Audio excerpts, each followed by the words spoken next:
Aslak, and I call the member for Fremantle. Madam Deputy Speaker, I'm very, very glad to support this bill because I believe quite simply that all Australians should be equal before the law. And because I know that discrimination on the basis of sexuality is wrong, and because I know that happiness shared is not happiness diluted, and because I know that giving all couples the right to choose the stability and commitment that marriage represents, for some people, not for everyone, is the right thing to do. In delivering marriage equality, which we do this week, Australia will move along the path of greater inclusion, equality, respect and love. And so while the change we make this week is certainly not before time, there is no doubt that it is time. Madam Deputy Speaker, the electorate I represent showed strong support for marriage equality. I was rapt to hold, and I was more rapt to participate in a Fremantle Says Yes rally underneath the iconic container rainbow. I did that in collaboration with the City of Fremantle, which adopted a strong advocacy position in support of marriage equality, initiated by my friend and former council colleague, Jeff McDonald. That rally on a beautiful Freo evening high above the port was attended by nearly 1,000 people, by representatives of many groups. And we were fortunate to be addressed that evening by Tiernan Brady, who did so much for the campaign here in Australia and of course played a leading role in the successful campaign in Ireland. We also heard from my friend and colleague Senator Louise Pratt, who has been an inspirational and indefatigable warrior in the cause of equality and social justice for LGBTIQ people and for all people who face discrimination or disadvantage. And our final speaker that night was Emma Gibbons, who did such a fantastic job coordinating the Yes campaign in Western Australia. But the most amazing attendees were all the people who showed up in solidarity and celebration of the principles of equality and inclusion in support of the change we make this week in support of love. Madam Deputy Speaker, there was a woman at the rally who travelled from the Perth Hills to attend. She said to me afterwards, it was the first time she can remember feeling genuinely welcomed and accepted for who she was within a large community gathering. That was particularly meaningful to her because the rainbow sign that she'd hung on her fence as part of the marriage equality campaign had been defaced the day before. More than 82,000 people in Fremantle took part in the postal survey, which was approximately 80% of eligible participants. The highest rate of participation was from those aged 70 to 74. On that basis, 70% of participants supported marriage equality. Fremantle said yes. It said yes loudly and joyously and overwhelmingly. And so we reached the point here this week that we could have reached earlier and more easily. I have no doubt that the process of the postal survey was wrong, and we shouldn't glide over that. There was no need and there was no justification for a non-binding, non-compulsory postal survey, which came with a hefty price tag close to $100 million. And we have heard, frankly, a lot of waffle in this place this week about tradition and conservative values and the Westminster system, but there's no way you can reconcile a non-binding, non-compulsory postal survey with the tradition of legislative process in this place. Even in relation to this particular piece of law, there was no such process when former Prime Minister John Howard changed the Marriage Act previously. There was no such process on any number of significant changes that could just as easily be characterised as matters of conscience. And I know there are a lot of people in my community and around Australia who were made to feel that their right to feel included, that their right to be equal before the law was being made subject to a strange and badly fashioned popularity contest.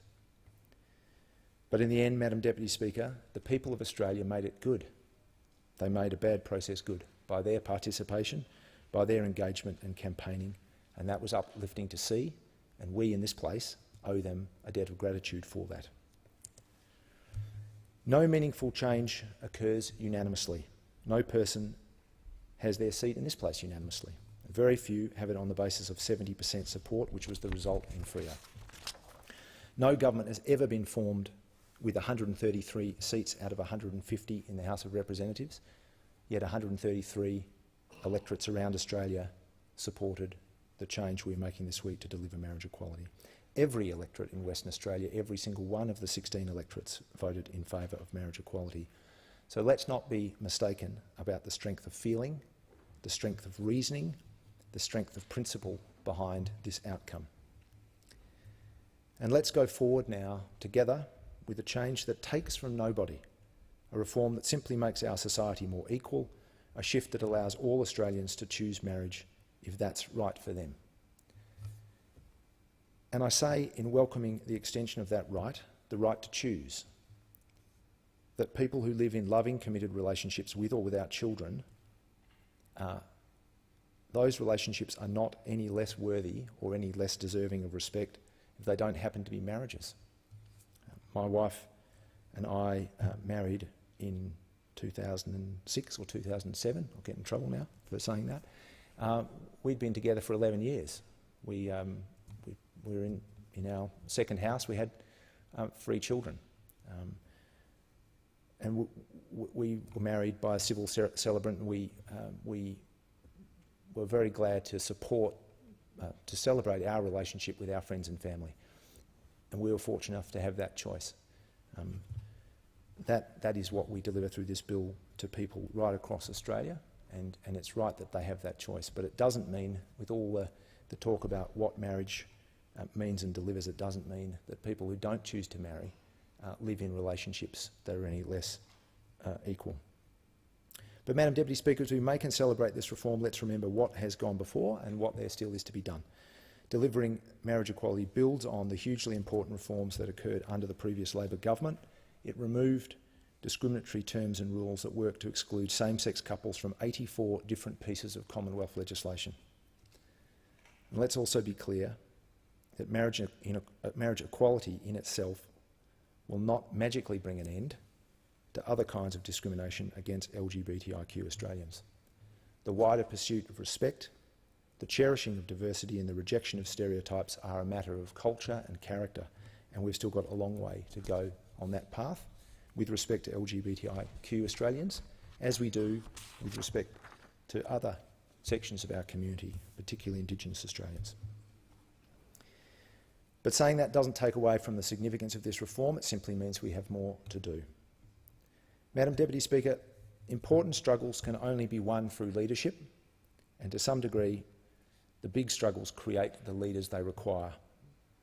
I think it's also fair to say that the experience of disadvantage and discrimination can fuel the fire that burns as a resistance to injustice, to inequality and to exclusion.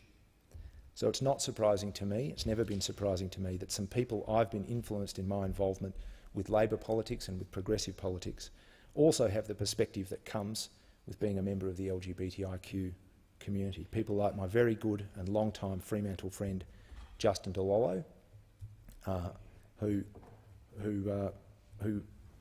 bears some responsibility for having switched me on to the Labor Party in the early 1980s in Fremantle. People like Susan Brennan, people like Andrew Sullivan, people like Felix Powell. And it's not surprising to me that some of the leaders in progressive politics around this country, but I'm going to talk about some in Western Australia, it's not surprising to me that some of those leaders, people who fight for the rights of working people, who fight for social justice and stand up for those who have least and need strong voices, are also people who have that perspective, that resilience, the deep humanity and courage, people like Carolyn Smith and Stephen Dawson, and of course my colleague from the other place, Senator Louise Pratt. Madam Deputy Speaker, there are many Labor parliamentarians who have worked on this cause for many years, but in addition to Louise Pratt, I want to, of course, recognise the unstinting, essential, inspiring work of Senator Penny Wong, and also mention the work of my colleagues in this place, the member for Whitlam and the member for Griffith, among others. I'd like to recognise and pay tribute to the determined, reasoned, courteous and honourable way that this particular bill was created and negotiated by my colleague from Western Australia, Senator Dean Smith. As I said at the outset, Madam Deputy Speaker, I believe the change we're about to make is driven by a simple matter of principle, that people should be equal before the law. I say to the LGBTI community in Fremantle, I'm sorry that this has taken so long. I'm sorry for the extent to which you've been put through the ringer. I thank you for your strength of purpose, for your fierce commitment to seeing this done, for the way you have lived the great binding values of love, equality and inclusion. We owe you a debt of gratitude for leading us into the light. Madam Deputy Speaker, marriage equality is not a gift or concession to LGBTIQ Australians, their families, their friends, their colleagues, their neighbours. To our families, our colleagues, our friends, our neighbours, it is the right of LGBTIQ Australians. They have fought for it, they have won it. In fact, it's their gift to all of Australia, to all of us together, because it makes our nation a fairer place, a more cohesive and respectful and loving community.